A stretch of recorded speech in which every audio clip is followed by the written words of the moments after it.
आप सभी को प्रणाम निवेदित करती हूँ और स्वागत करती हूँ आज की कहानी सही सोच में। एक दिन एक सेठ जी थे।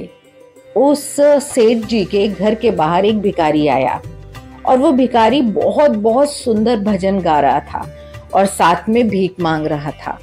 सेठ ने जब उसका ये तरीका देखा तो सेठ को बहुत अच्छा लगा। सेठ को लगा कि इतने सुंदर भजन गाकर ये भीख मांग रहा है, ये मेहनत करना जानता है। तो सेठ ने सेठानी से कहा, जाओ अंदर से भिक्षा के लिए कुछ रोटियां लेकर आओ।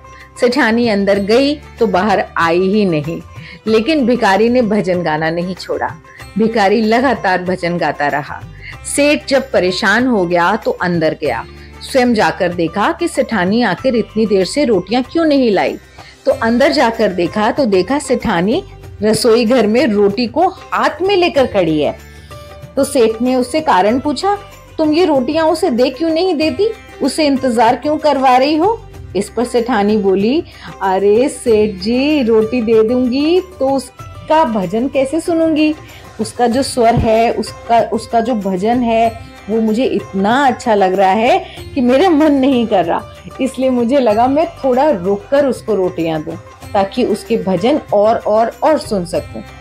तो सेठ को ये बात बहुत अच्छी लगी। सेठानी की मंशा जानकर वो मुस्कुरा पड़े और बाहर भिखारी को बताने के लिए चल पड़े। कथा यहाँ पर होती है समाप्त। कथा का सार यही है कि यदि हम बहुत बहुत बहुत मेहनत कर रहे हैं ना और उसके बावजूद भी हमें फल नहीं मिल रहा है ना, तो इसका अर्थ ये नहीं है कि ईश्वर हमसे नाराज है।